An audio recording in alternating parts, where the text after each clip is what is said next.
And good job.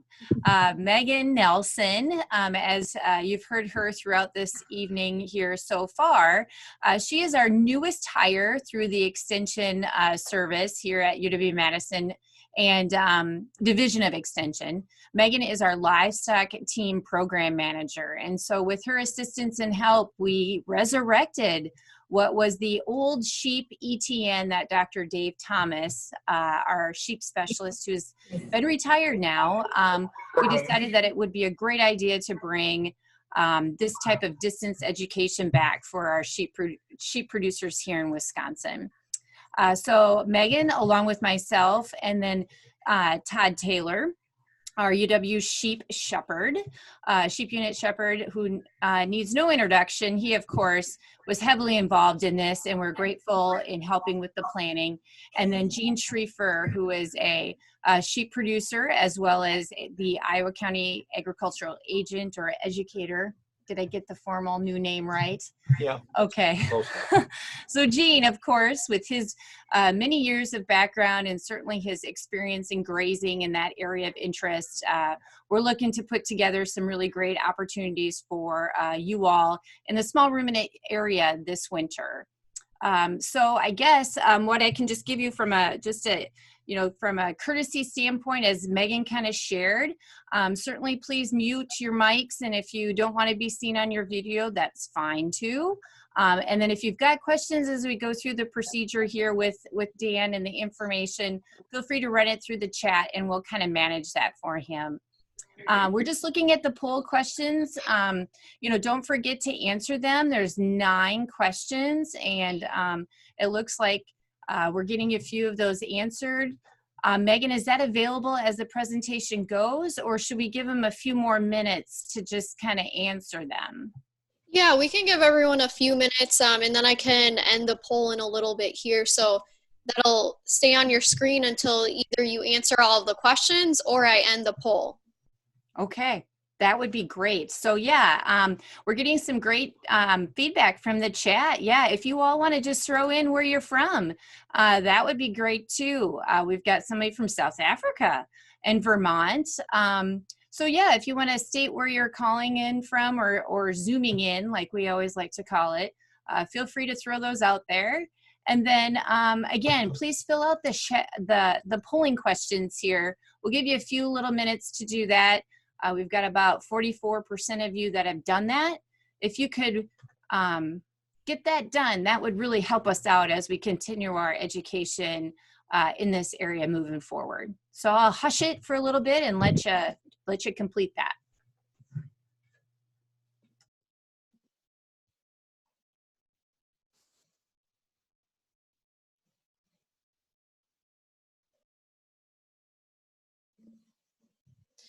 Kaylin Nichols, to answer your question about where are the questions, they should appear on your computer screen. If you don't see them, you might have already taken them, or that poll function just might not work on your own individual device. So the questions are all demographic questions to help us learn more about our audiences and programming future events. So things like gender, age, number of years that you've been working with small ruminants,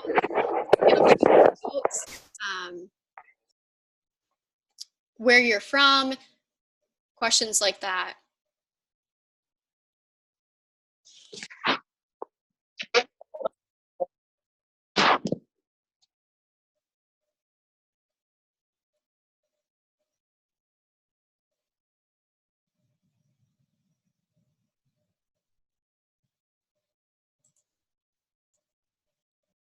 Okay, so I think it hasn't moved much off of 30 of 55. So I think we're going to probably just end the poll, if that's okay, Megan, and then get us, I guess there was one that just completed, but I think we'll just kind of end it here so we can move with our program for this evening. So while we were meeting, we were trying to, think of all the great people that can speak so well in this area. And the first person that came into mind was Dr. Dan Morrical. And we really feel in this time of the year, in this area of sheep producers' interest and concerns, gestational nutrition is pretty high on the list as we're working through ewes ready to lamb. So Dr. Morrical, as some of you or many of you may know, is from Iowa State or a retired Iowa Stater. He's a sheep specialist or was retired from there. And so those of us here in Wisconsin have coordinated or been aware of Dr. Dan for a long time, AKA Dr. Grumpy. I'm not sure if that is his name for himself or for others, but anyway, we're grateful he's here with us tonight. He's in his newest unretired or retired phase of his life and kind of doing some work and nutrition work with Premier. And so we're grateful that he can be here through that Ask an Expert, or in this case, Ask the Expert for tonight here in Wisconsin. So I'm going to turn this over to Dr. Dan, and thanks so much for being able to be with us tonight and help us out through this key issue in working with sheep programs for this winter. All right, thank you, Bernie. It's a pleasure to be with you guys tonight. I get to miss the Iowa State Baylor basketball game, which is probably not going to be pretty. So I might as well just be on a webinar with you all. It's obvious that we all get excited this time of year. Lambing season's either just started. I was at my son's place today doing some things, fixing some things. He's got about 20 lambs on the ground already. There's a big storm coming, so we'll probably have 40 on the ground by Monday. You can see my email, phone number. If you need to follow up with anything after tonight's meeting, you can do either of those, or you can contact the expert, Ask an Expert at Premier One Sheep Supplies, and they'll send me the question and I'll get back to you with an email.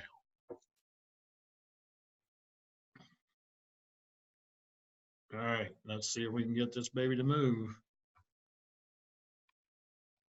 Oh, okay.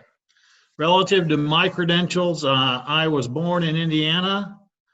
I got my BS degree at Purdue University in animal science. I grew up on a small farm in Indiana. My dad worked at the factory. My mom had two sisters that both were married to farmers. My younger brother and I worked on a lot of farms, doing a lot of chores. The first job I had was baling hay for $1.25 an hour, which tells you how old I am and how long ago that might have been. And my internet connection is unstable, so I hope this works. I was on the livestock judging team, which is one of the reasons I talk really fast. I was a member of the Block and Bridle Club, served as the vice president, and I was in charge of food at various events. Went to graduate school at New Mexico State in Las Cruces, New Mexico, which, if you don't know your Western geography, the west tip of Texas, go north 50 miles, and that's Las Cruces. I got my PhD in ruminant nutrition, worked as a sheep specialist at Iowa State for 33 years. I'm currently the production specialist at Premier. Once they bought out the Pipestone Supply Company, they took on some nutritional products, which I've redone several of those, making them better and improved. I developed an NSIP program back a long time ago when I first started at Iowa State. And I'll show you some slides tonight of a spreadsheet that we have that does ration balancing called Sheep Brands. Nationally, I served on the ASI Seed Stock Committee chair for 2 years, was on the Production PERC Council Committee for about 10, and was on the Regional Research Committee. Current situation, the bioeconomy and weather, corn prices are $1.35. Now, you guys that have seen me talk in person understand that this is driving me nuts presenting on the webinar tonight, because usually I am walking around. I was in Michigan last weekend, 2 weeks ago, and one of the guys after I got done with my talk says, "How far do you walk?" Because it was a really wide meeting room, had 2 screens, and I kept going back and forth, so they thought I was really nervous. But corn is $135 a ton. And the reason I brought up Michigan is I got a follow-up email from somebody, and it was an epiphany to that woman that corn is way, way, way cheaper than hay. So maybe we ought to feed more corn. The $7, $8 corn we had when ethanol took off took a lot of hay production out, a lot of grass production out. So hay has gotten very expensive. There's a lot of low quality hay out there because of all the rain we've had forever in the last year and a half. The good news is the land market's pretty decent, so at least it can help us pay for those high costs.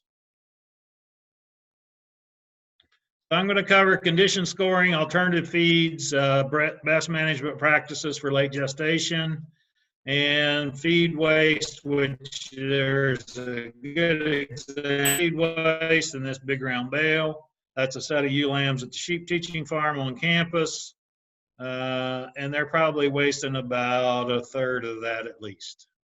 One of the things we need to do, because our hay is a more variable in quality and lower quality this year, is to do a core test, send it into a lab to get analysis. It's going to cost us $15 to $25. There's a picture of one of the hay cores that I use. Works really nice because that canister holds multiple samples, so you don't have to undo the tube every time and clean it out. So with the results from our hay test, we can do much more accurate protein supplementation. We know the exact energy density of our hay, and that's the #1 nutrient we need to feed the ewes, especially late gestation, is energy. So maybe we can adjust how much hay we feed her from 3.5 pounds to 5 pounds. Without knowing how good the hay is, we tend to overfeed, and they'll eat way more than they need. They're not smart that way. So if we look at a hay test results, first thing we'd look at is the moisture level, which we have here. I'm not sure whether I can make this work. Is my little marker working? But we've got the moisture level here at 13.1.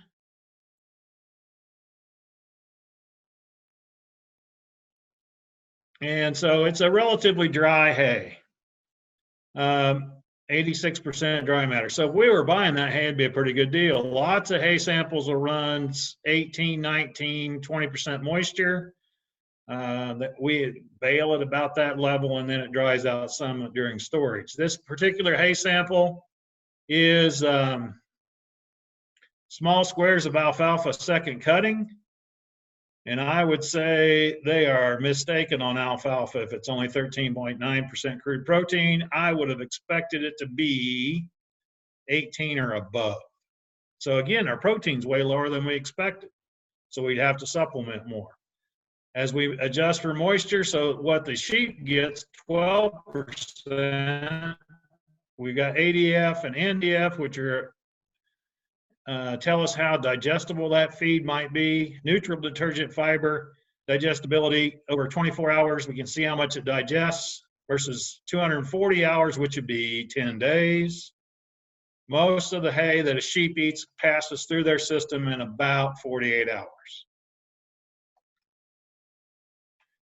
When we look at this page, the second part of that feed report, ash at 8.4% is a little high in my book, which means it's the mineral content. It looks to me like we probably got the rake too low and raked up too much dirt with that hay in that hay harvest, or we have a problem with gophers and we mowed too many gopher mounds into the windrow. At 1.39% calcium, that would be a pure alfalfa stand. From the calcium level, doesn't have near as much phosphorus.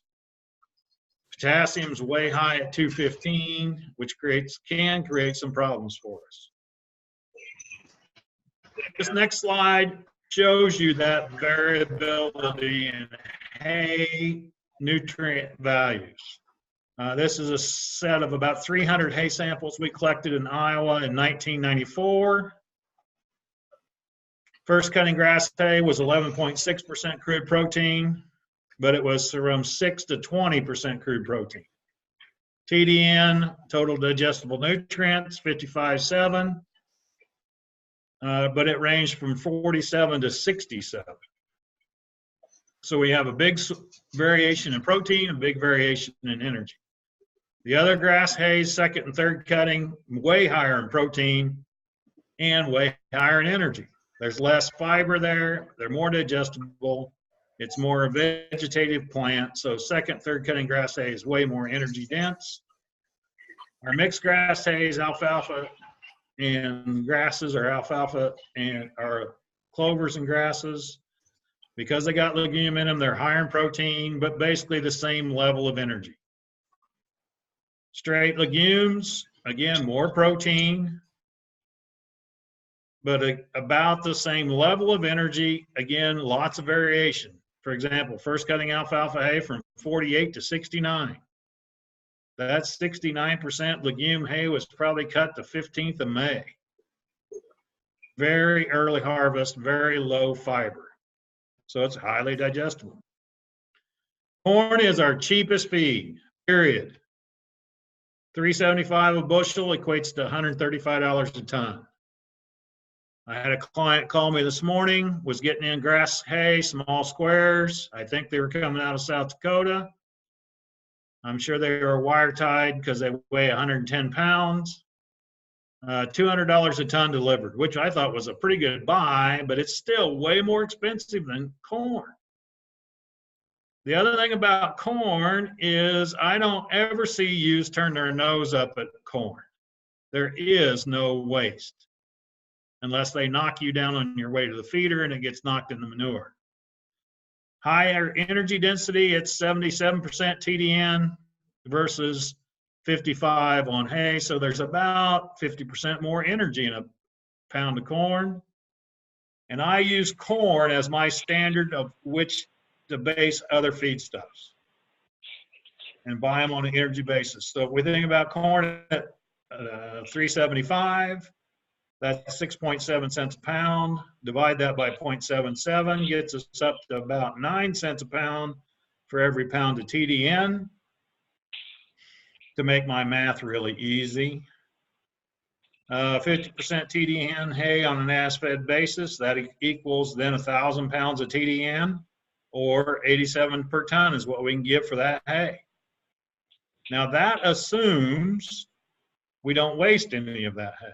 That if we waste 20%, then we're down to only $70 a ton that we can give for hay when corn's $3.75 a bushel. So we need to start feeding more corn and less hay if we want to try to control feed costs.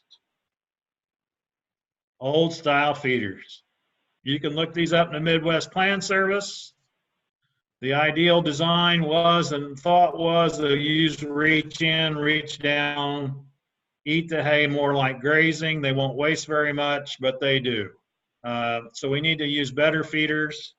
You'll notice this one's lost a couple slats here in places. I'm not sure they didn't take those off so the ewes could get in and get out easier because they'll try to climb through sometimes when you spook them. There's my ewe lambs wasting hay again at the sheep farm.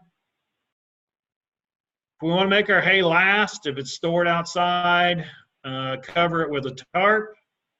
Can probably reduce our hay storage losses by 1/3. And that will help us. Here's an example of what one of my students did. He bought some crappy hay, excuse me. He dry lots his ewes in northwest Iowa. You can see from the field behind him, it's about July. So he tub ground those bales in a pile in the sheep pen, put these old gates around it, and basically then the ewes walked to the ground hay, move the gates in as they ate off of that pile to control waste and make sure they ate more of that feed. Now, the question we talked about as we got ready for this meeting, what about mold? Because we had so much moisture on our hay, if possible on big bales, if you've got some mold on the outside, maybe take it off. If I had a bale that I thought was bad, you know, you pick it up with the front end loader and you can tell it is one of those 2,000 pound bales instead of 1,300. I'd probably just chuck that bale and not try to grind it. The other thing you'll notice in the picture on the right where we're tub grinding, they are not or have not removed the net wrap. And I would suggest that if you're going to tub grind for ewes, I would take the net wrap off to help prevent the net wrapping building up in the rumen and having ewes die of starvation over time, because it will never digest. It'll just stay in the rumen. As we think about feeding these ewes correctly, we got to have portion control. Because sheep are not smart, they don't know how much they're supposed to eat. We need to monitor body condition. We need to have multiple management groups, which to me is at least ewe lambs and mature ewes separate. If you look on the web, there's lots of publications out there that show the NRC requirements in terms of TDN, protein, the calcium and phosphorus that the sheep need. We also have spreadsheets available you can buy through extension software distribution on campus. You can do your own ration balancing. Most of the time, I think we overfeed crude protein. And then the byproducts like soybean hulls, distillers, are both economically priced right now compared to hay. We need to feed more of those as well, or could feed more of those. If we're going to feed these ewes correctly, to me, the first thing we've got to do is have a short breeding season. I love lambing the first week of the lambing season, maybe the first 2 weeks of the lambing season. I do not like lambing the second month of the lambing season. So I think we should pull the bucks after 35 days, because that gets you 2 cycles, keeps the ewes tight in terms of when they're going to produce. We're not wasting a lot of feed, late gestation on ewes that aren't going to lamb for 3 or 4 months. Now, if you want to put the bucks in later for cleanup, say you want to breed the ewe lambs and late couple months later, you could re-expose the ewes and pick them up at that time. I'd use fetal scanning and get rid of the open ewes. Feed by lambing date or by fetal number. We use lambing date because my sons, oh, that didn't work out good.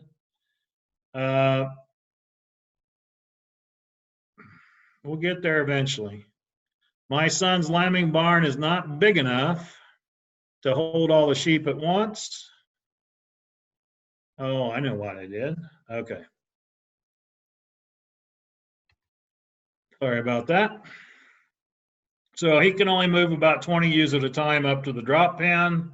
So we use fetal gestational age, expected lambing date, move those ewes up into the late gestation pen, drop pen. Ewe death loss. We don't think about this, but saving on feed bills. But if we lose ewes, that's feed we're never going to recover. And it's no production. So they don't, it's a double whammy. We can't sell her as a call ewe. We don't get any production out of her, and she's eating a lot of feed before she dies.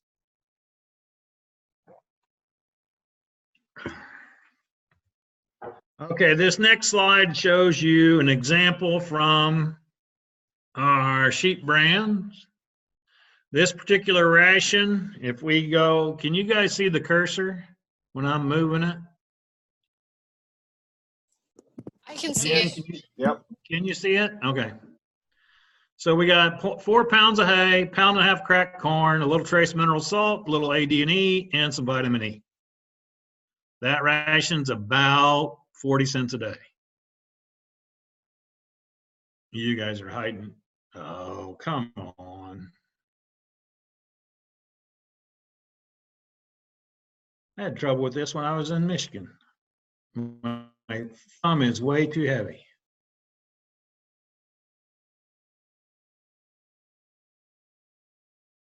All right, I'm back there. Now, on the right side, it shows dry matter intake and estimated intake. The U's are net energy requirement, metabolizable protein requirements. They're all above 100%, which means we're meeting their needs. Calcium and phosphorus are way above their requirement. The U's are gaining just a little weight, and that's good. So that's what we might typically feed a set of U's. Decent hay, a little corn. The next example is prairie grass hay. So as Gene called it, crap hay, which this would be an example of poor quality hay, very low digestibility, low protein. So 3 pounds of that stuff, half pound of distillers because we need protein, pound and a half of corn. Again, the big difference here, because now we've went to a grass instead of a legume grass, we've got to add calcium with calcium carbonate to get the calcium level up to meet her requirements. If you were using corn silage, that would be the same thing. We need to feed some calcium to meet that need. This ration, because it's a little cheaper with the lower priced hay, prairie grass hay, is about 35 cents a day. Third example, corn silage mature, 8 pounds a day. It's only 40% dry matter, so that's really only 3.2 pounds of dry matter. So it's not a lot of corn silage actually. Again, we've got the distillers in there for protein. We reduced the corn we were feeding because we got lots of corn in the corn silage, but yet we still need to have that calcium carbonate. So those are 3 examples of different ways we can use different forages in late gestation to feed the ewe flock. Now, corn silage, if you don't have it on the farm, you can't get it today, usually. Corn silage needs to be put up at 40% dry matter. It needs to be chopped as fine as possible. And it needs to be put in a bag, not in a pit, because we can control the environment better and get a better seal on it. And we need to have about 350 ewes or some cows so that we feed enough corn silage every day to keep it fresh. Generally, yield per acre or nutrient yield per acre, corn silage is the best way to go and probably the cheapest way to feed sheep, if you got enough sheep. All right, so if we think about alternative feeds, the first one on the list there is corn gluten feed. It's 90% dry matter, 72% TDN, compared to 77% TDN on corn. So it's a little lower energy than corn.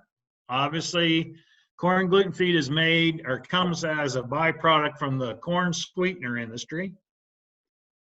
So we've taken the starch and converted it into a corn sweetener.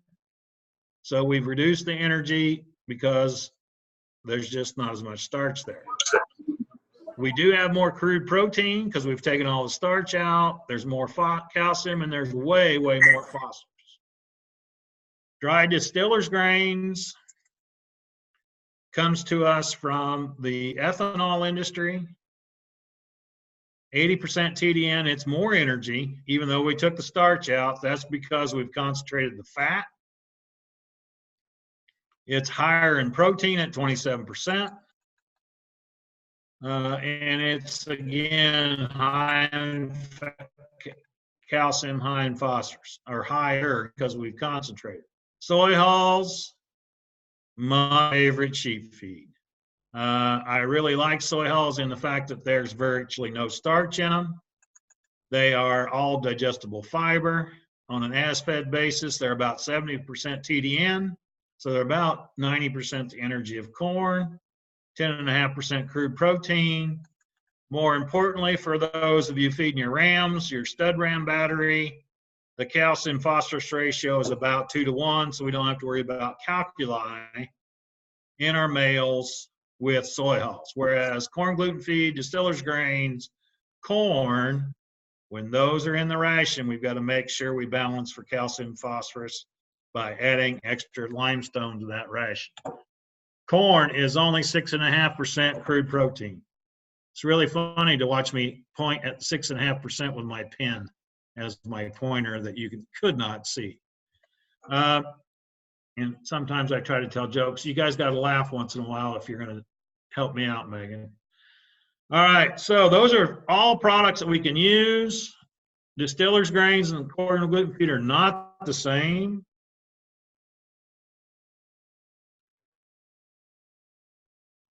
Notice there's more energy and protein in distillers. Right now, they're both priced at about $165 a ton.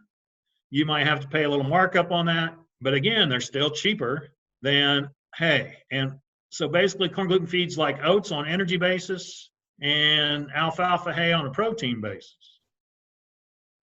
All three are really good feeds that we can utilize, especially if we've got low quality hays and need to stretch that or add protein to the ration. Hey, Dan, if we could go back a slide to that one you're on. We got a question in about what about high moisture hay, 35% or higher? Baleage is excellent feed. It's excellent feed because you put it up wet, so you don't have the harvest loss. It ferments quickly. You don't have any storage loss because you got that plastic on it so that it doesn't oxidize or respire as much. So you probably got 10 to 15% more nutrients in the bale. We feed baleage at Premier. When we fed our hair sheep on baleage, free choice, they got way too fat because it is way too good. Yep. So now we went to a TMR mixer to where we just feed a limited amount of hay or restrict their hay intake so that we don't get them over fat.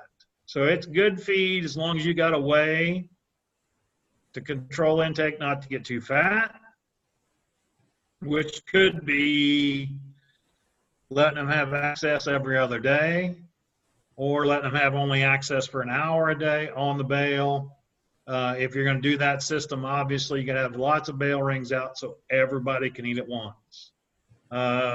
You got to probably have that bale eaten in 3 to 4 days time. Maybe not quite so fast this time of year, but we get through to March, start getting warmer temperatures, that bale will go out of condition once we open it up, and we need to get it fed up in 3 days. Is that what we needed to hear on baleage? I think so, Dan. I think the other thing is to make sure it gets wrapped good and tight and you know, pay attention to your wrapping material as well. We've had some issues here with it not getting wrapped well enough that we have some waste. Some people skimp on wraps. Yep. And then the bale's bad. So if you're getting a custom done, obviously they try to skimp and screw the university. Right? Yeah, it's okay, Todd. No, it's just a matter of sometimes guys get in too big a hurry, and it's usually the end bales. We have more trouble with the end bales than anything, so we usually and we wrap all ours individually. That's what we're trying to go to here as well. It just is more flexibility for us. We move a lot of hay from farm to farm, so at Premier it works better if we just do individual bales. We started with inline windrows, but after the first year we didn't like it. But your comment about them getting too fat is definitely a concern here. I really believe that I need to probably manage just a little bit differently. Kind of similar to what you're saying. We limit their access, but they get access every day. We turn about 60 to 70 ewes out on 2 bales at a time. They're out for about 8 hours a day and back in for the other, you know, for the rest of the evening through the evening and then into the next morning before we turn them back out again. So that's okay, Todd. Todd, pay attention to me. Yes, sir. Todd, be quiet. Listen, 2 hours a day. I understand that, but I don't have barn space to do that. Our barn gets too nasty if I shut them in that long. Well, put the hay in the barn and put the ewes outside. You got to come up with a solution. All right. Back to the next slide. Can I stop you there, Dan? We have another question too. Of course you can. All right, great. The question. You're in charge. Well, I don't know about that. But the question is, how do you prevent Clostridium with corn silage? And I think Christy also has a question. Christy, I can't quite hear you when you ask that. So if you could maybe type that into the chat button, and then I can get that read to Dan. Okay, the question was Clostridium with corn silage, which should not be a problem, because Clostridium is what causes overeating. Corn silage is half corn, half stalks. So obviously, if I took a set of ewes off of grass, put them on corn silage the first day, I would not give them full access to corn silage because they're not used to corn. But after 3 or 4 days, and they get the rumen microbes ready for starch digestion, you shouldn't have any enterotoxemia. Now, listeria from moldy, poorly fermented corn silage can be a problem.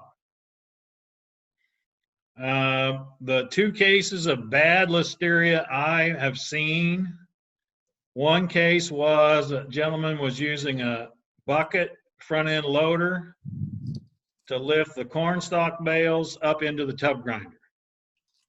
So when he scooped up the bales, he also scooped up lots of dirt. And he was dumping dirt into the tub grinder, which meant he was tub grinding it right into the ration. And he had a terrible time with listeria. The other bad case was a lamb feedlot. They finished using up the bedding in one of their the storage shed next to the lamb feedlot. It was in the middle of summer, so then they just opened up that extra barn, had all that waste hay and bedding on the floor, and the lambs went in there and just sucked up all that rotten feed that was on the ground. And out of about 300 head of lambs on feed, he killed 150 with listeria. Now, it took 3 months to get them all dead because they just kept dying over time. So both cases, the second being moldy, nasty feed on the ground, lambs that hadn't had much fiber because they were on whole corn pelleted protein, and then dirt inclusion. So chopping corn silage a few inches higher to get the dirt off so you don't get the dirt on the lower stalk. Making sure you put it in a bag so you can get it really tight, get a good fermentation, and then make sure that you are feeding it out fast enough to keep it fresh. So about a foot a day on a bag would be my goal, and that's, I think, 1,000 pounds. Okay. All right, ready for another question, Dan? Sure. All right. Do you see a lot of challenges with the disease or gut change when you switch to corn too quickly? How do you generally prevent that aside from being careful with your sanitary practices, as you mentioned? Okay, so let's think about how fast ewes can handle corn. If I was getting ready to start flushing my ewes on pasture, haven't had any corn all summer. First day, I might give them a half a pound apiece. Might only give them a quarter pound apiece. I might do that for 2 days, then jump them half a pound to half a pound, then up to 3/4 of a pound, then up to a pound within a week. Because we got to think about this. The ewes are on a roughage diet. So we're giving them a little corn and a lot of grass. It's not like we're doing feedlot lambs to where we might want to go a 80% corn ration and pour it to them. So it's still the starch component, the percent corn in the diet's relatively low. Now, if I'm going to feed more than 1.5 pounds of corn, I will take it and split it into 2 feedings. So I'll feed 1 pound in the morning, 1 pound at night. And I like to feed whole corn because it's also less quickly digested in the rumen because of its larger particle size. But if I've got to mix other stuff with it, then I'm going to have to crack it so it stays mixed. What are these things?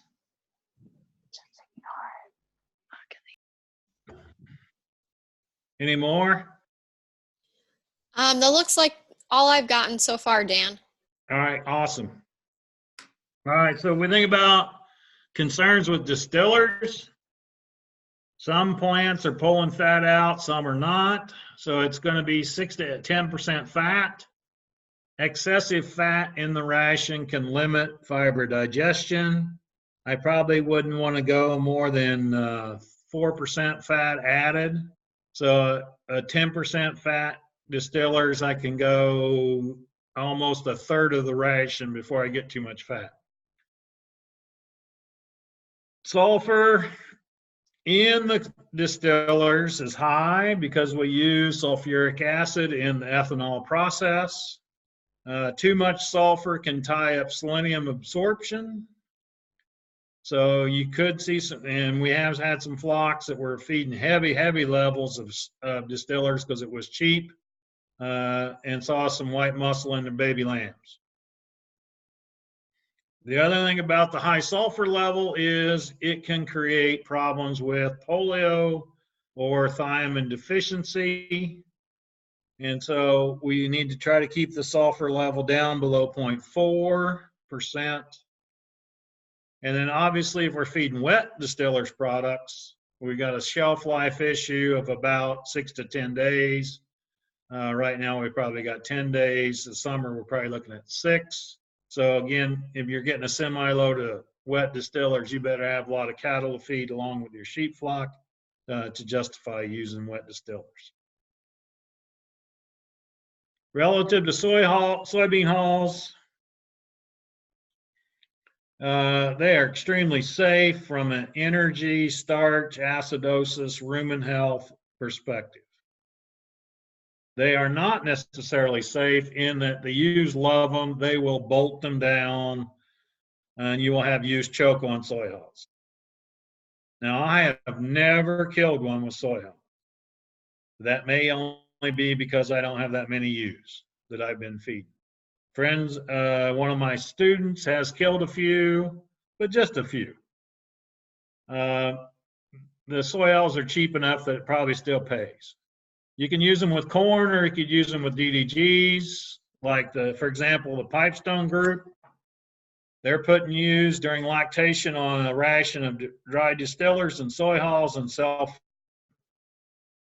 frees up their labor. They don't have to feed those lactating ewes. They don't have ewes running to the bunk, trampling lambs, squashing lambs, etc. Now, on a self-fed ration like that, they eat a boatload. 10 pounds a day, which means they poop about 6 pounds a day, maybe 4 pounds a day. And it's got a lot of fat in it, so you get a little sticky on the manure. Many producers have went to giving them 2 pounds of hay a day besides, or putting a junk bale of hay in there to give them something to kind of slow things down and make that manure a lot less sticky, because you'll go through a lot more bedding. But with distillers and soy hulls, you got about a 15–16% protein ration. The ewes will not lose weight on it, and they will milk like dairy cows. And the lambs love it. So the lambs are up there eating that creep, eating that instead of the creep, which means they're not getting their coccidiostat, they're not getting enough protein. So that is the challenge with self-fed to lactating ewes, is the lambs don't get treated for coccidia. All right, here's a ration. Let's see, what was I feeding this to? This again is late gestation. We got 2 pounds of soy hulls, pound of grass hay, so I'm really limiting my hay intake. I'm just giving them a pound to give them something to chew on. A pound of corn, trace mineral salt, AD&E, vitamins, and again, back to put some calcium in there. This ration was costing 33 cents a day. Soy hulls are back down to about 265 a ton, so they are economical again. I can do the same thing with corn stalks, and I'll guarantee you, if you only give the sheep a pound of corn stalks as their only fiber for the day, they'll eat a pound of corn stalks. We have to kick up the soy hulls a little bit, have to kick up the distillers a little more. Again, another way we can feed ewes in late gestation. Now, these aren't easy rations to put together, right? I got to mess around with all these different ingredients. Well, you could put everything in the corn crack with the cracked corn and soil, so you could put everything in there except the corn stalks. Late gestation. That's when secretory, as in udder development, happens.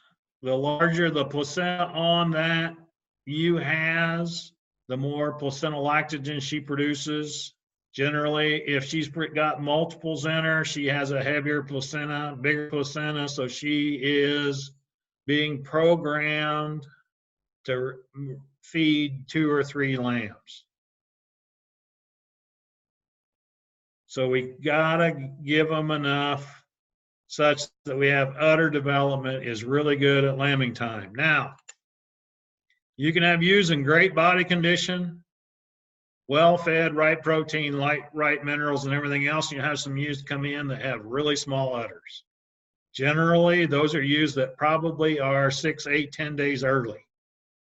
And all of these hormonal messages have not been happening yet, and they haven't developed that udder fully. So generally it's early lambing, and you'll have small lambs that don't survive very well. Underfeeding ewes in late gestation. We get weak small lambs with high mortality. We will have poor, lower colostrum quality and quantity. And if we have small lambs at birth, they don't gain as fast pre and post weaning.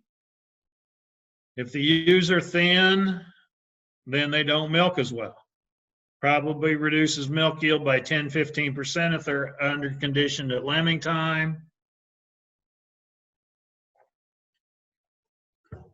And if you're trying to run an accelerated program and lambing thin ewes, you're not going to have very much success getting those ewes to breed back, because by weaning time, they're going to be really, really thin.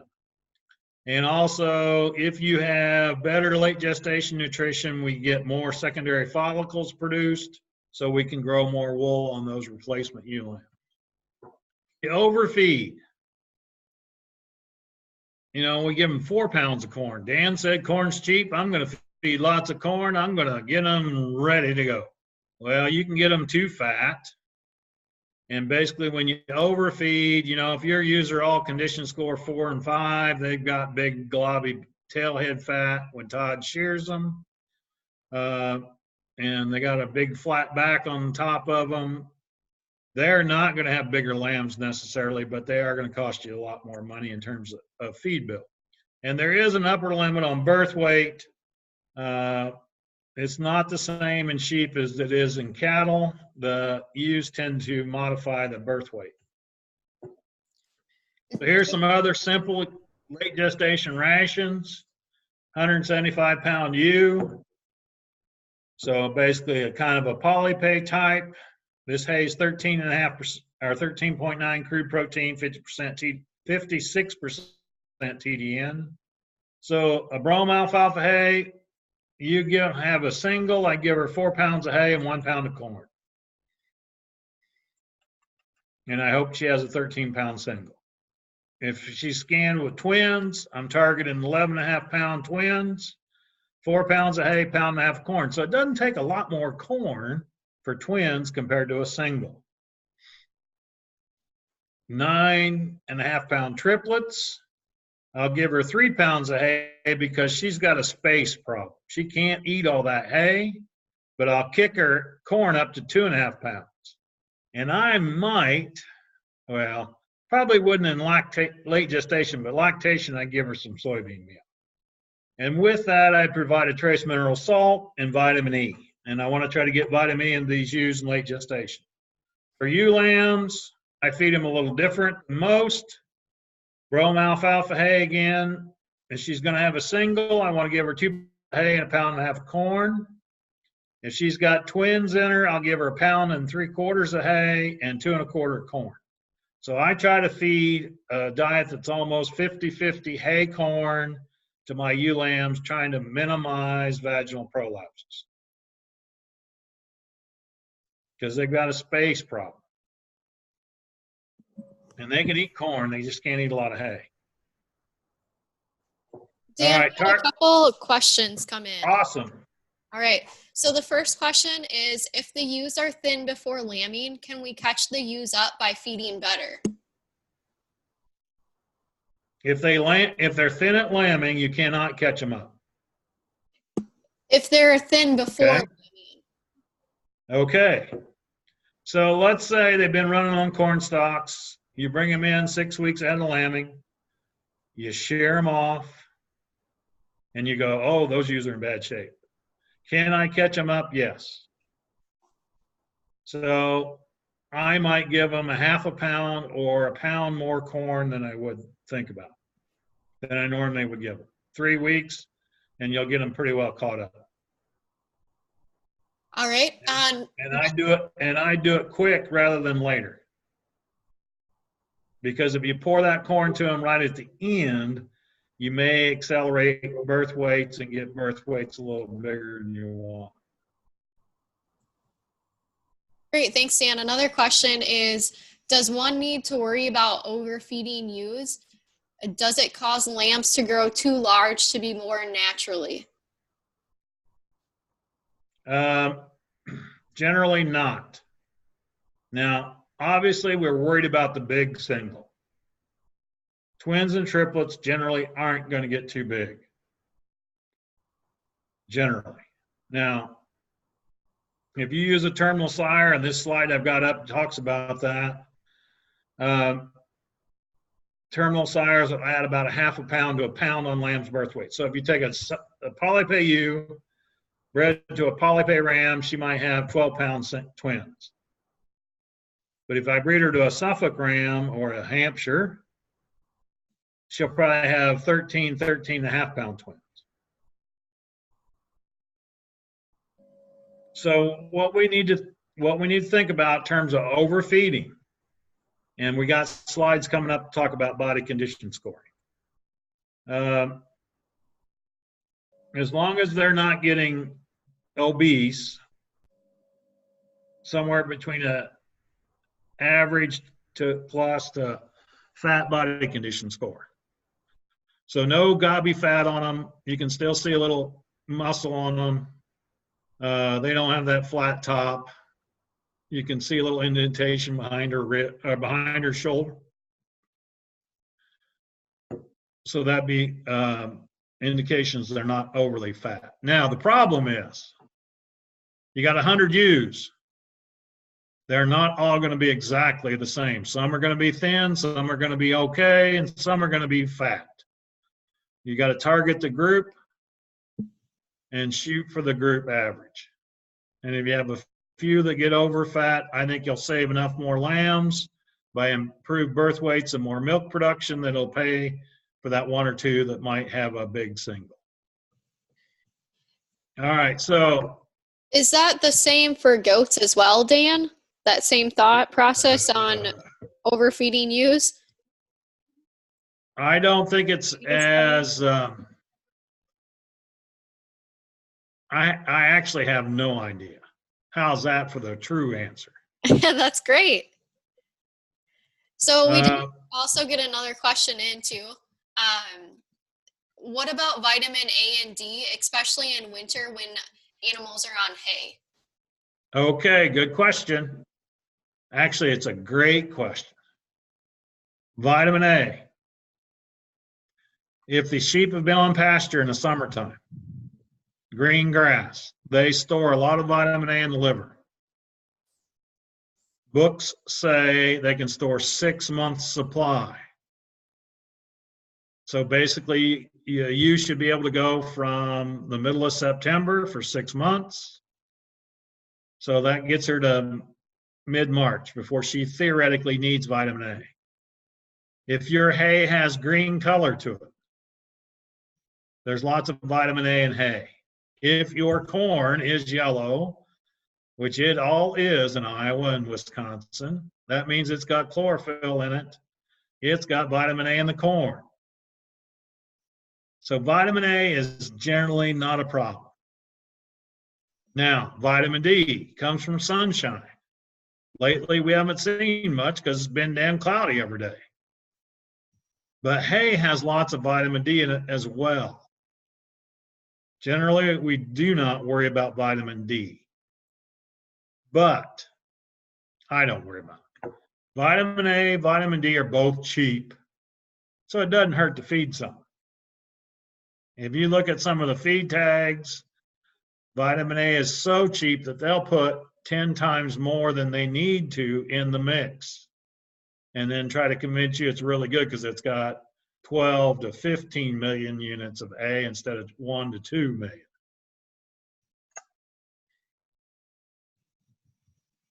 Okay, back to the slides if we don't have any more questions. No, you're good to go, and the group appreciates your honesty regarding the goats. Well, let's hope so. The problem with goats is they don't lay fat on the outside as like sheep do as much. So to me it's a lot harder to get a goat fat. Now I'm sure they're fat nannies. I've seen some fat goats. I actually do some consulting with Abbott Labs in Chicago, and they have these goats just for blood production, antibody production. They're on all the feed they can eat basically, and they are some big fleshy goats because they don't do anything but produce a couple liters of blood every 2 months. But anyway, all right. Birth weight targets. If my ewe weight, yes. Apologize. So we just got another question in. What about vitamin A overdose? A is fat stored, right? A is a fat soluble vitamin. Generally, we do not ever worry about overdosing A.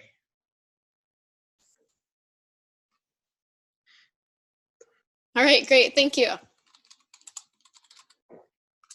All right, back to the slides. If my ewe weighs 100 pounds, I want her to have a 7-pound single, 7% of her body weight. She has twins, I want them to weigh 6% or 6 pounds apiece. Triplets, I want them to weigh 5.5 pounds. So each of them weigh 5.5 as average. Now that's a lot of babies in a 100-pound ewe. She's going to be big-bellied and can't eat much hay.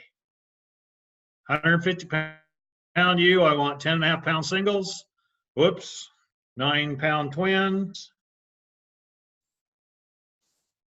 7.5-pound triplets. If I've got 200-pound ewes, I want 14-pound singles, 12-pound twins, 10-pound triplets.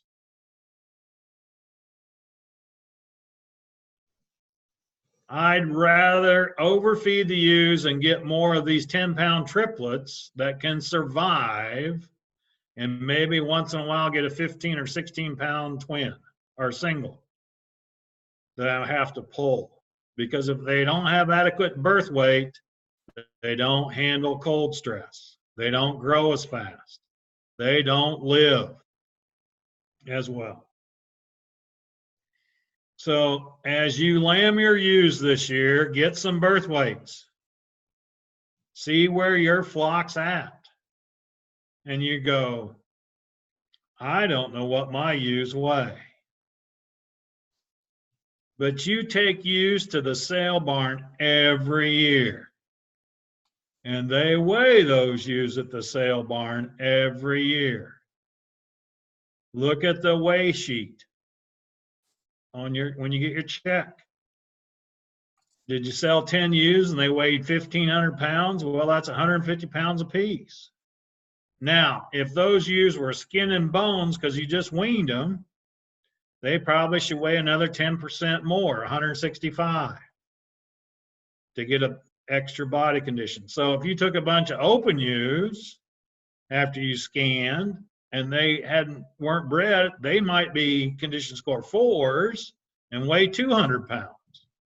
So they really are only 185-pound ewes. So one condition score is about 10 pounds. Okay. Do you want another condition question? scoring? Keep going. Go ahead. No, all right. Go ahead. A couple of my I'm almost done. Okay. A couple of my ewes got pretty heavy just by grazing. Should I be feeding them grain before lambing or not? Okay, do you only have 2 ewes? Yes, I would not feed them much grain if you're going to put them in a separate pen, but you got to separate them off because the other ewes are going to still need corn. So yes, you can feed maybe a half pound less of corn. I'd still give them corn. Maybe not as much. In the sheep industry, we use a 1 to 5 condition scoring system. These are 3 ewes from the teaching farm. They're in lactation. The ewe on the far left, I call her a condition score 1. There is no fat on that girl. You can see her hips sticking up. She doesn't have much of an udder on her. The ewe in the middle is a condition score 2, and the ewe on the right to me is a condition score 3. Do you agree, Todd? Shake your head. Todd says I'm right on the money. You'll also notice that the ewe on the right has a way bigger udder because she's in better shape to produce more milk. So those are kind of the skinny, thin, and average body condition. And then that time we didn't have any fat ones because they were all lactate. Vitamin E. I want to try to get 100 IUs of vitamin E into the ewes every day, starting 14 days pre-lambing through 35 days lactation, or whenever the lambs start really hitting the creep feed, because the creep feed's got E in it, so I don't need to feed extra E anymore. Vitamin E does not cross the placenta. And you're going, well, Dan, why do I feed them in late gestation if it doesn't cross the placenta? We feed it in late gestation so that the ewe can build up her vitamin E levels, and she will have more vitamin E in her colostrum and more vitamin E in her milk so that the lamb gets more E. Many of us, now I'm going to get in trouble with Premier here, because we sell baby lamb strength, right? Which is fat and vitamin E. And lots of people use fat and use baby lamb strength. I want to feed the ewe so I don't have to do that. And I think it's a way easier because let's think about it. The ewe lambs at midnight. I don't get there till 5 in the morning to give him baby lamb strength. If I'd have fed the ewe E, the colostrum has E, he's already gotten E, rather than waiting on me. If you're feeding whole corn and you're not going to process the corn to feed E with it, mix the E in the mineral. So with 20 pounds of sheep mineral, if they're supposed to eat a half an ounce a day, put 4 pounds or 80,000 units of E. And that'll get about 100 IUs of E into them every day. I'd mix that up every week to 2 weeks so I don't have it denature too bad and does not spoil. Okay? We got in a couple vitamin E. Selenium, on the other hand, and iodine both cross the placenta. So if I'm feeding the ewe right in late gestation, the lamb should not be selenium deficient at birth. He should not be iodine deficient at birth.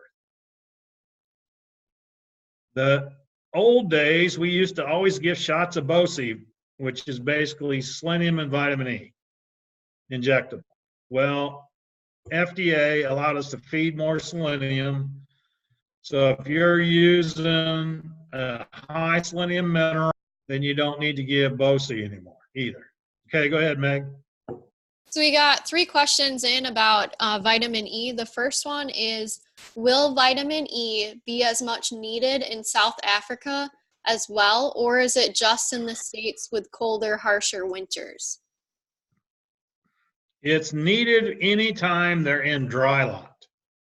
If they're on green feed, And maybe in South Africa, it's never green feed because it's kind of a dry, deserty environment. I would give them some extra E. If you've got green vegetative grass, plants, normally they have plenty of vitamin E. So when the ewes are on pasture, you know, if you're doing pasture lambing, you don't need to supplement vitamin E.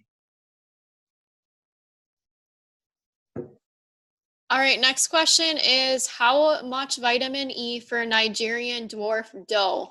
Should it also be given 14 days prior? Yes, 14 days prior, give her 100 IUs per day. All right. Goats would be the same way. All right. Last question is, what is a good source of vitamin E, especially for farmers with smaller number of heads? Oh, baby. Now I can earn my keep from Premier. We sell it by the pound at Premier, or we can sell it by the 50-pound bag. So if you get on our webpage, we have vitamin E for you. There's one place you can buy it. You can go in, should be able to go into the local feed mixing co-op, and they got vitamin E by the pallet loads. And they may not want to sell you a partial bag, but they probably will sell you 5 or 10 pounds. Should cost you somewhere around $1 to $2 a pound. It's not expensive. All right. You don't feed very much. Another question came in for you. So still talking about those Nigerian dwarfs, and we're looking at about the 50, 60 pounds. Are you still feeding 100 IUs? Sure. Smaller animals? Yep. It won't hurt them. Okay? All right. Good to go then, Dan. Now, I know she's going to feed 50 because they're half as big. I'll feed half as much. I know how people think. Okay. No more questions? No more. All right. Iodine. The new NRC, which came out in 2007. So the new NRC is now 12 years old, but it will be the last NRC we do for sheep and goats because we don't have anybody hardly at all in the country doing research anymore. Most sheep minerals are short on iodine. It needs to be at least 140 parts per million iodine if it's a half an ounce intake on the bag. So you need to read the label, the tag, feed tag on the bag mineral, see what it says, suggest for intakes, or and then the parts per million. Now, one of the things that might have it in percentages. So if you want to go from percentages to parts per million, you move the decimal point 4 places. So if we move this 4 places, it'd be 0.014% iodine. Very little. Other solutions, if your mineral doesn't have enough iodine, you could free choice iodized salt. But if you do that, then they'll eat less mineral, which may or may not be a good thing. And then back to selling stuff. Premier One Supply has a trace mineral pack, 5-pound pack of high iodine, high zinc, maximum level of selenium. You mix that with 50 pounds of salt, and you're good to go. That'll cost you about $18 to $20 for that 55 pounds. And the most important thing is it's 90% salt, so they eat way less. It'll cost you about $3 per ewe per year instead of $8 to $10 to $12 per ewe per year. I talked to a client this morning in southern Missouri. He was feeding a mineral that cost $42 a bag, and they were supposed to eat 3 ounces a day. That's going to be almost 60, probably 25, no, probably $30 a year just in a mineral bill on his sheep. I got to call him back tomorrow. All right, so in summary, late gestation, we want these ewes in good shape to produce milk. We've got to be aggressive and creative if we're going to control feed costs. We got to manage the flock to reduce feed inputs. That means a short breeding season, getting rid of the opens, feeding ewe lambs separate from mature ewes. I would not underfeed at all ever in late gestation. And if it happens to get really cold, like maybe this weekend when it's 0, we've got cold stress, potentially, especially if they're really short fleeced. We may need to feed a ½ pound more corn on these really, really cold days. Now, the cold stress, we watch the weather and it talks about -38 wind chill. Hopefully your barn's a little tighter than that so they aren't exposed to that wind chill. So we may not have to kick the feed up, and we need to think about it being 0 for a week before I might make any changes. Last thing, don't be afraid to feed more concentrates and less hay. It'll save you money, you'll waste less hay, and the sheep will be happy. All right, I think that's all I got. Oh, there's my trace mineral salt. Okay. We also have oats, separate, different product, because goats need copper, sheep don't. So you can have feed a trace mineral salt for your goats as well. All right, now I'll go to questions if we got any more. Yeah, we have a couple in. So when we're talking about the iodine, Dan, can producers use Thorvin kelp or kelp if you're producing on an organic level for the source of iodine? Maybe. I don't know what the iodine level is in kelp, so I'm not sure. All right. Another question here for you. How do you, is somebody there? Yep, Krista, you can go ahead and talk if you'd like to. Okay, I was wondering, how do you know if you have an iodine problem in your ewes? Okay. Classic iodine deficiency on baby lambs. They'll have a goiter. They'll have reduced wool formation. So they'll be born semi-naked. Okay. Stillbursts are 3 symptoms of iodine deficiency. Okay. When we kicked iodine up at my son's flock, as well as the sheep farm on campus, we went from about 5% stillburst to 0, or virtually none. So we were having 5%, which is way too high, stillburst. And so extra iodine helped us get rid of that problem. Okay. All right, thanks, Krista. Yep, thank you. Another question for you, Dan. When we look at our poll results from today, 29% of the individuals on or that answered the poll had less than 10 ewes or nannies, and 19% had between 10 to 25. So one of the questions that came in is, what are some recommendations for smaller producers when you're not buying things by the ton, buying feed ingredients by the ton? Okay, so you are really challenged, okay? If you're a small producer, I would think about going to farm sales and buying an old, small hopper wagon and buy my corn or my grain mix still buy it by the ton. Because sacking that feed costs us $30 a ton.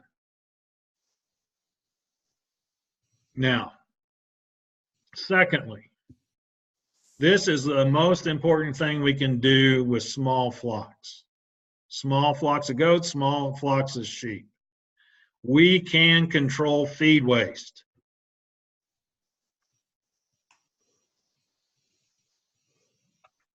Okay.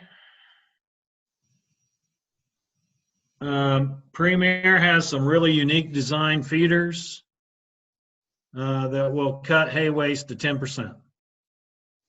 The other way we control feed waste, I'm going to go, maybe. Can you guys see my picture, Megan? We can see your PowerPoint slide with the You question. can't see my picture either, can you? All right, I was going to let you guys see my face, but no. It's okay, to save you some agony.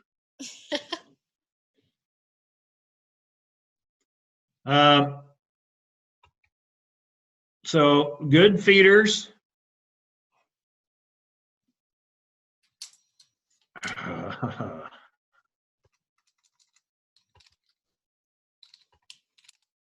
And so we don't have a lot of hay waste. If they need 4 pounds, give them 4 pounds. Weigh the feed once in a while. Big round bales, if that's the way you're getting your hay, fork it to the ewes and make them clean it up.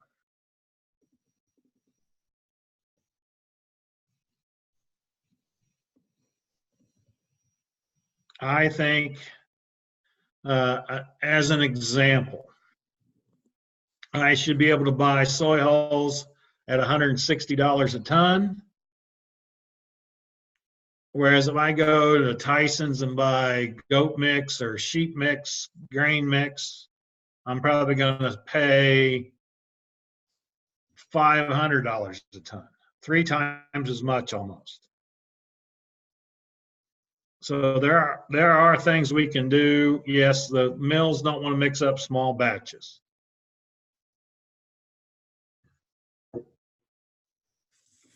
Great.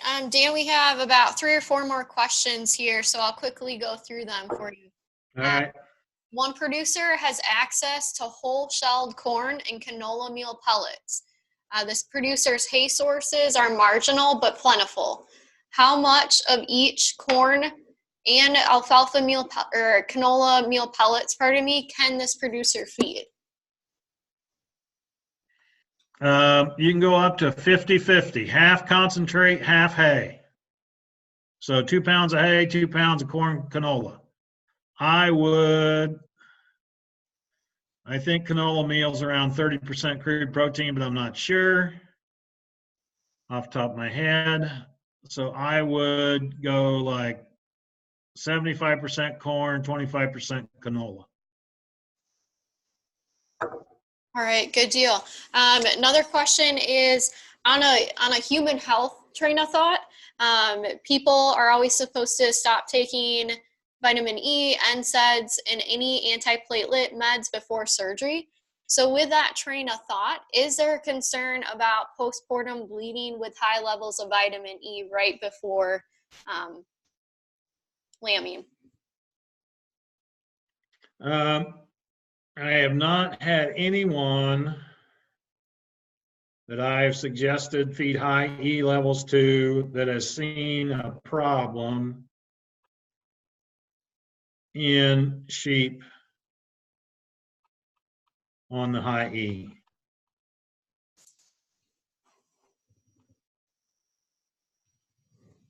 All right. Are you trying to pull up anything there? Or do you want me to keep reading your questions, Dan? You keep reading. Is that picture up? Is my PowerPoint up? We can see your documents. Okay, let's try a new share.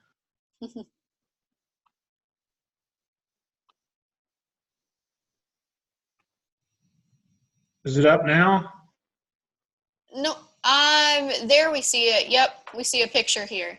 Okay, so that's the Premier walkthrough feeders.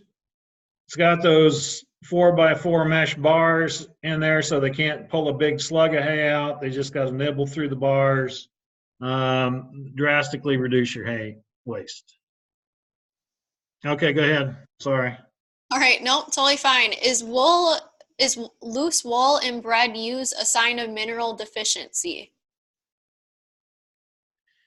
Normally, when we think about loose wool, the ewes have had a stress of some sort, and then there's a break there. And that, as that fiber grows out from under the skin and it gets out to skin level, then it sloughs that fiber. Are we having a lot of sheep in the group doing it, or just one?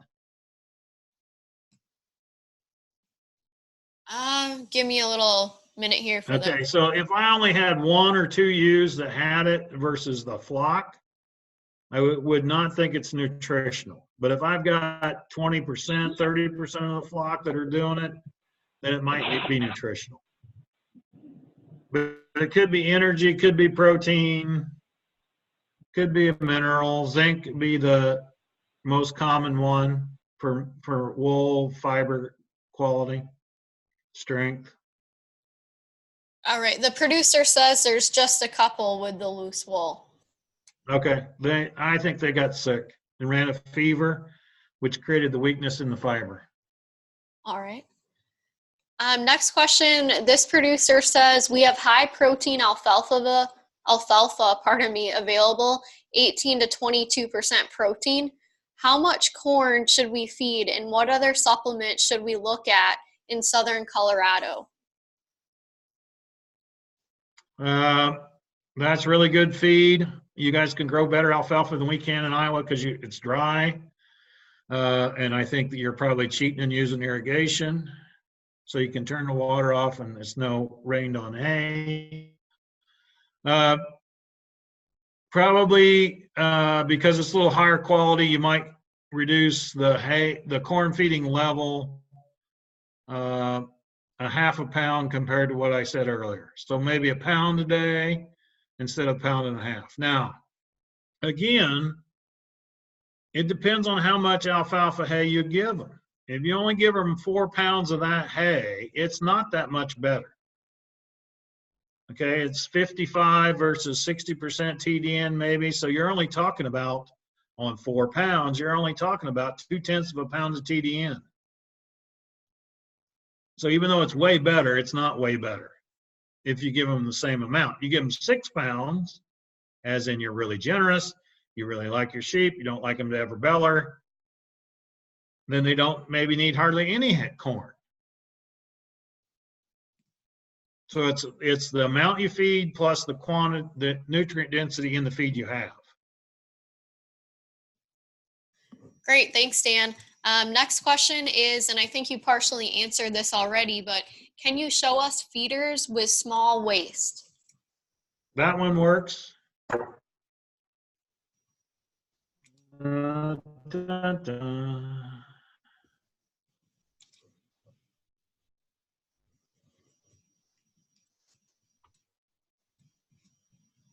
Okay, there's our big round bale feeders we have with panels. This was actually not ours, but this guy just took cattle panels and cut them up. Again, there's lots of waste, not terrible. Okay, there's some ewe lambs that are on limited hay. They're getting about a quarter to a half pound of hay a day. There's no waste even in that feeder because they're just not giving them very much. So if you control the quantity, they'll waste less. If you give them all they can eat and sort through, they'll waste a third of it.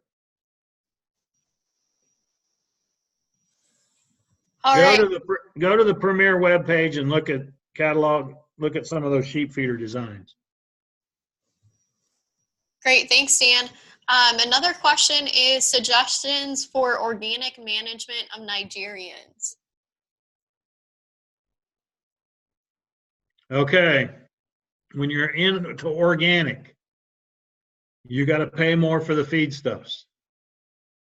Waste on hay is really, really important. So therefore, you got to charge way more for the end product you sell. And you got to make sure your customers are willing to pay that extra to cover your extra cost. All right, great. Another question that came in for you is, can you comment on risks of feeding more sweet feed and less hay? I heard that it is bad for their rumens. As long as we feed at least half hay on a daily basis, they're okay. That'll keep the rumen healthy.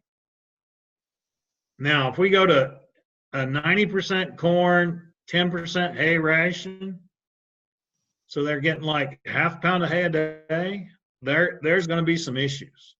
But there's some research with cows that were fence line fed in dry lot that were getting an 80% corn diet, and they didn't have any problem with those cows. Now, they had to adapt them over time and get them ready for it.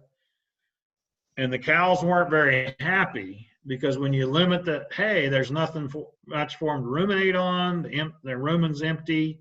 So the stomach is signaling they're hungry because it's not full of something.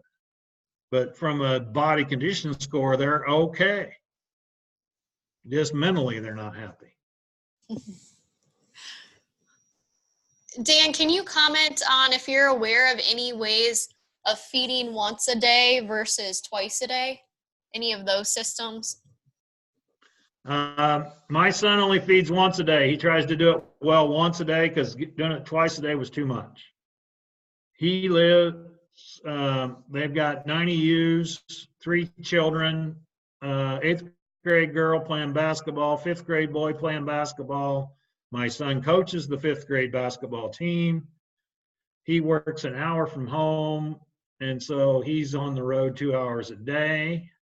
So they went to once a day feeding, and they feed way more corn than 1.5 pounds at one time.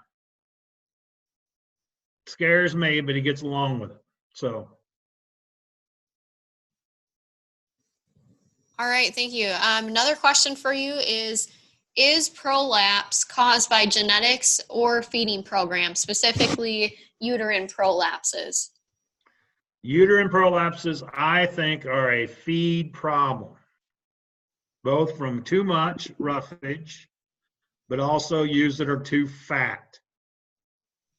So if your flock tends to be condition score 4s, 5s, the other thing is if you're feeding them on a big round bale and they're standing up with their front feet on the edge of the bunk, that tends to put more pressure. Everything tries to slide out the other end.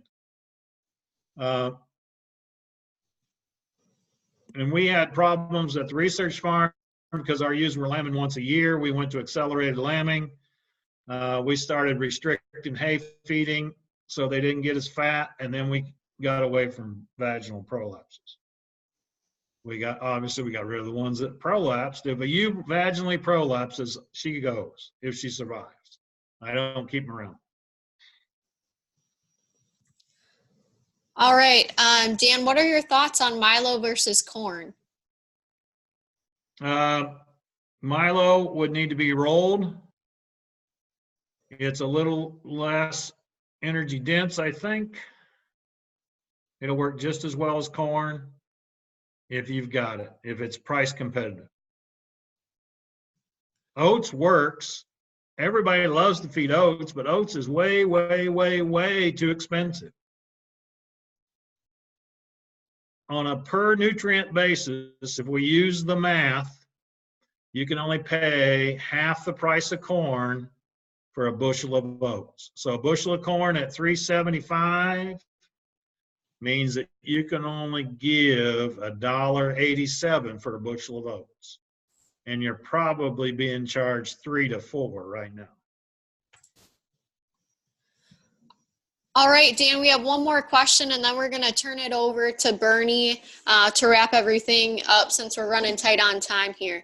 Can you quickly restate how much vitamin E is needed per pregnant ewe? I like to try to supplement 100 international units per ewe per day, late gestation, lactation. Most of the other time, there's enough E in the hay that we don't need to worry about it, if it's decent hay. Thanks, guys. Thank you, Dan.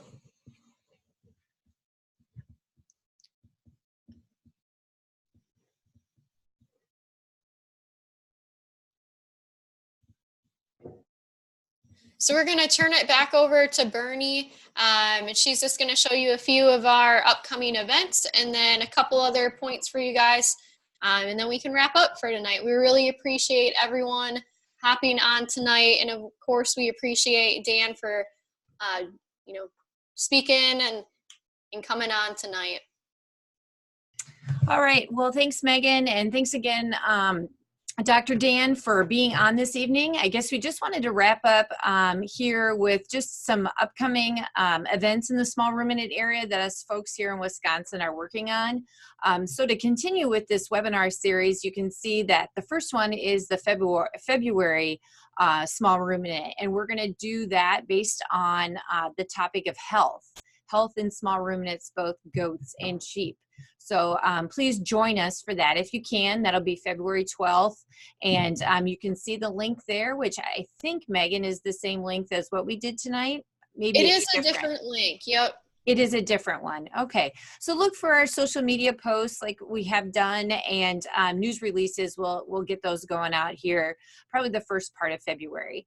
Todd is going to host a lambing open house February 20th, barring any weather distractions or anything of that nature. But we hope to see you all there from 3 to 7. It's just an open house type of a setting. So an informal type of walkthrough. And then certainly there'll be some folks there answering questions and kind of giving folks some skills related to lambing if they're new to that area. And then March, we'll have the last webinar in this webinar series as we start this out this year again. And the topic will be on grazing as we enter in the spring and into the summer season with small ruminants. And that will be March 18th. And again, we'll send out a new link and make that all aware for you. One last event that Todd and our Wisconsin Sheep Breeders Co-op put together a nice event up in Arlington, Sheep Days. It's our department's Sheep Day, and then we work with the sheep breeders in terms of their annual meeting and so on. And that'll be April 4th at the Arlington Sheep Unit in Arlington, Wisconsin. So we appreciate everybody's being on tonight. Megan, do you want to post or put up those poll questions? To end this evening, we'll just leave this up for you to answer. We wanted to get some feedback from you on how this session went for you all, how you like to receive information, those types of things. We'd really like some feedback from you before you check out with us tonight because, again, this helps us as we plan future programs and how we can meet the needs of you all. All of this stuff is really important. So if you could whip through that, that would really be great. I don't know. I don't have much else to add. I just really think this was a great first event. We're really glad Dr. Dan was with us tonight, giving us some good information as we enter the season, or I guess in the middle of lambing. And lots to kind of be aware of as we work with our small ruminants with some of the interesting weather and dynamics we've had over this last year. So again, thanks everybody for joining us, and we look forward to seeing you again in February. Have a good evening.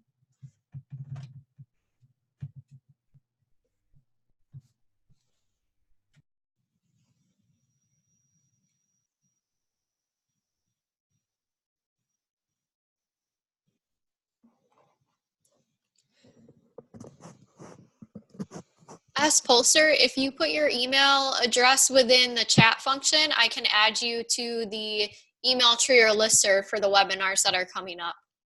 And that goes for anyone as well.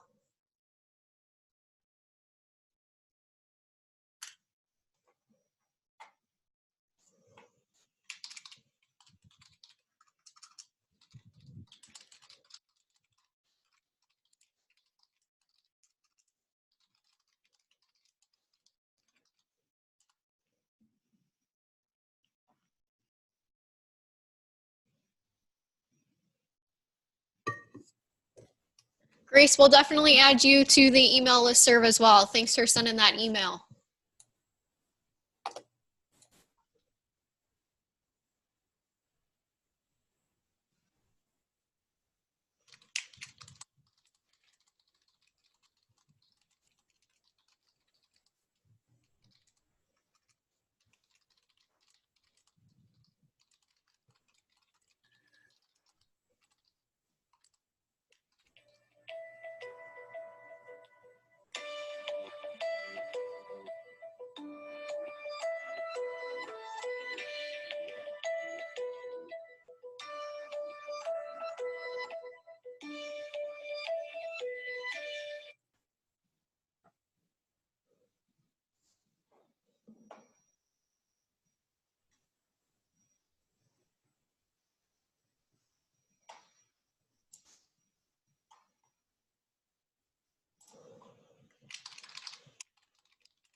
And Megan, is there a way you can put that contact information back?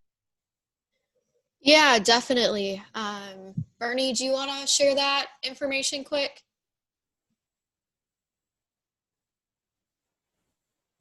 I was about to do a screenshot and she took it down.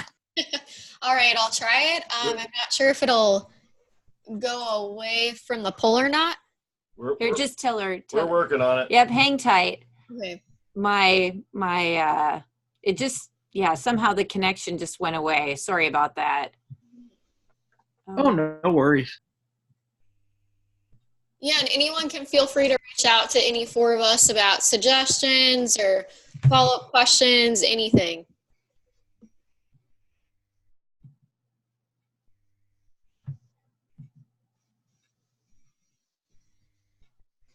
Yeah, I don't know if I'm not sure I can get back on because, The Wi-Fi just cut you off. well, and it's because it's past 9, I wonder. I don't know, maybe it won't let me. Should back matter, on. but I'm not sure. Actually, the connection back here is really awful on Wi-Fi. Oh, Sorry on this county somebody one else or put that yours? on there. Can No, I you just did see my phone. screen? Oops. Advance it. I don't know. I don't think I'm on. That's not you. It's not me. Okay, I'll stop screen sharing. Mine won't advance for some reason. Okay, Oh. well, Now I got it to advance if you want me to.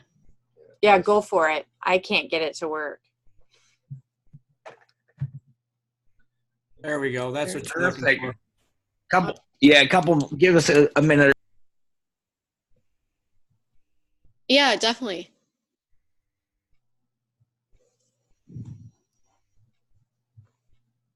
secondary emphasis.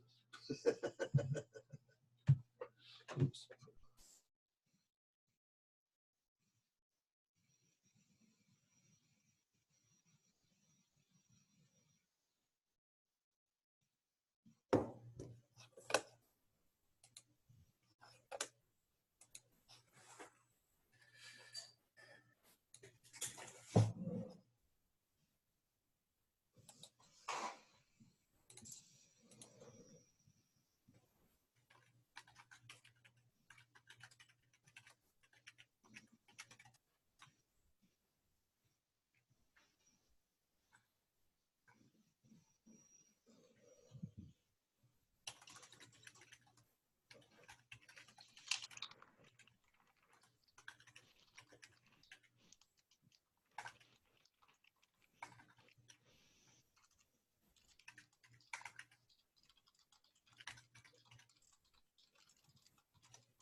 Are today's slides going to be available somewhere?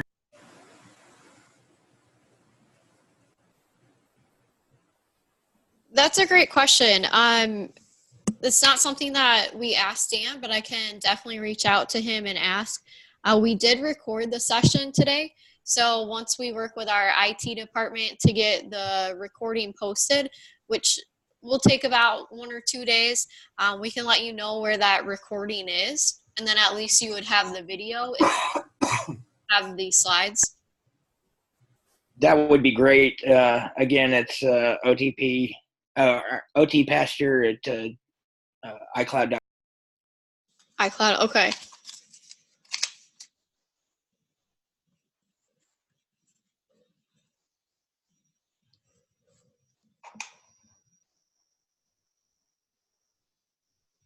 And did you say that was OTP at iCloud? It's OT Pasture at iCloud.com.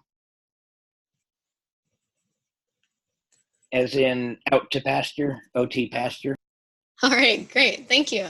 And thanks for all the suggestions. You betcha. Done with the contact information if you need to take it down. Thanks for everything, and we'll talk to you guys. All right, great. Thank you.